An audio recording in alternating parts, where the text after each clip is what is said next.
In 1945, the guns of World War II finally fell silent. Europe lay in ruins.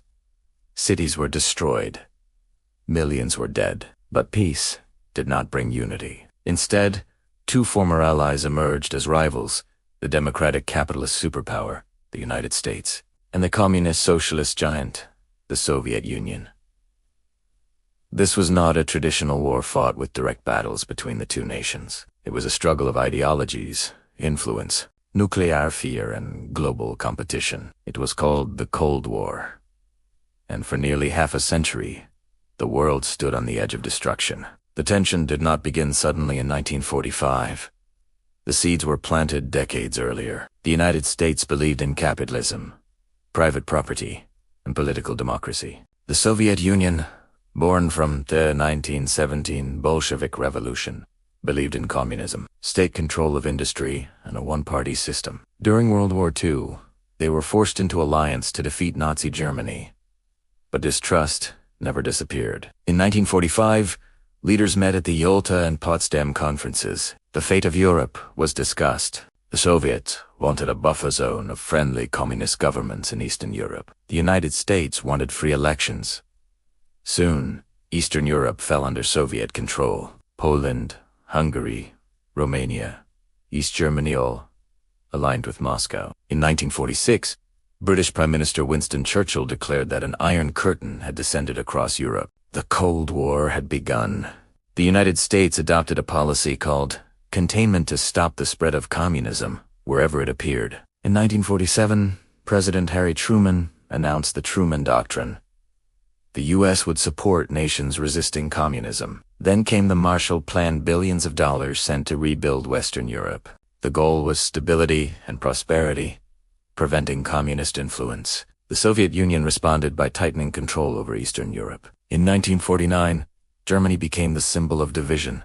West Germany aligned with the United States. East Germany became communist. The city of Berlin, deep inside East Germany, was also split. When the Soviets blocked access to West Berlin, the United States organized the Berlin Airlift, flying supplies into the city for nearly a year. The message was clear: neither side would back down. In 1945, the United States used atomic bombs on Hiroshima and Nagasaki. At that moment, America held unmatched military power. But in 1949, the Soviet Union tested its own atomic bomb. The arms race had begun. Soon both nations developed hydrogen bombs hundreds of times more powerful than the bombs dropped in Japan. By the 1960s, both sides possessed enough nuclear weapons to destroy the planet multiple times. This terrifying balance was known as mutually assured destruction, or MAD. The logic was simple. If one side launched a nuclear attack, the other would retaliate. Both would be destroyed. So paradoxically, nuclear weapons prevented direct war. Fear kept the peace. Although the United States and Soviet Union never fought each other directly, they fought through proxy wars. In 1950, war broke out in Korea. The North, supported by the Soviet Union and China, invaded the South. The United States intervened under the United Nations banner. After 3 brutal years, the war ended in stalemate. Korea remained divided: North, communist; South, capitalist. Then came Vietnam. The United States sought to prevent communist takeover in Southeast Asia. The Soviet Union and China supported North Vietnam.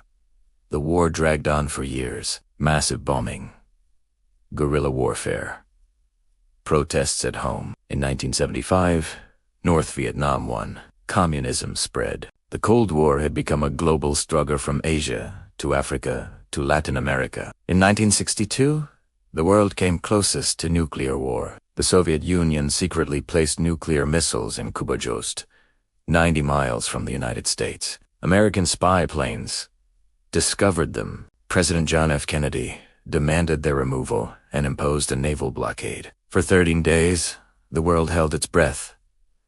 Nuclear war seemed possible at any moment. Finally, Soviet leader Nikita Khrushchev agreed to withdraw the missiles in exchange for U.S. promises not to invade Cuba, and secretly, the removal of American missiles from Turkey. The crisis revealed how fragile the balance of power truly was. Afterward, both sides established a direct communication line to prevent future disasters. The Cold War was not fought only with weapons. It was also a battle of prestige and innovation. In 1957, the Soviet Union launched Sputnik, the first artificial satellite. The United States was shocked.